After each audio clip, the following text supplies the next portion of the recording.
बापूश टापूश. आज आपण एक गाणं म्हणणार आहोत. कोणाचं गाणं आहे माहितीये का? एका कोळ्याचं गाणं. आता तुमचे हात असे धरा.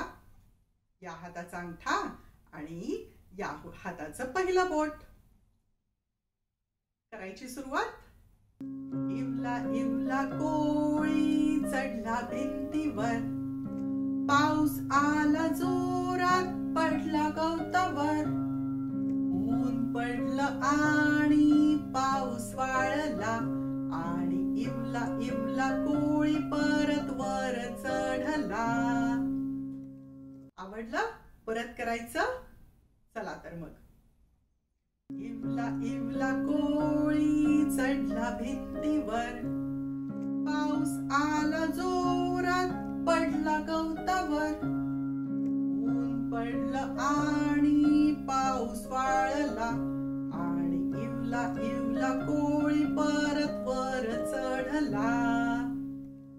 आता आपण फास्ट म्हणायचं. इवला इवला कोळी चढला भिंतीवर, पाऊस आला जोरात पडला गवतावर. ऊन पडलं आणि पाऊस वाळला, आणि इवला इवला कोळी परत वर चढला. आता अजून फास्ट म्हणायचं. इवला इवला कोळी चढला भिंतीवर, पाऊस आला जोरात पडला गवतावर. ऊन पडलं आणि पाऊस वाळला, आणि इवला इवला कोळी परत वर चढला. आणि आता सुपर फास्ट म्हणायचं का? रेडी?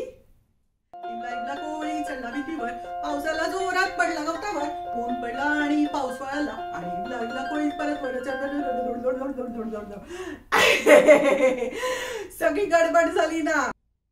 परत एकदा सुपर फास्ट करायचं. ओके. इवला इवला कोळी चढला भिंतीवर, पाऊस आला जोरात पडला गवतावर. ऊन पडला आणि पाऊस वाळला, आणि इवला इवला कोळी परत वर चढला. परत एकदा. इवला इवला कोळी चढला भिंतीवर, पाऊस आला जोरात पडला गवतावर. ऊन पडला आणि पाऊस वाळला, आणि इवला इवला कोळी परत वर चढला.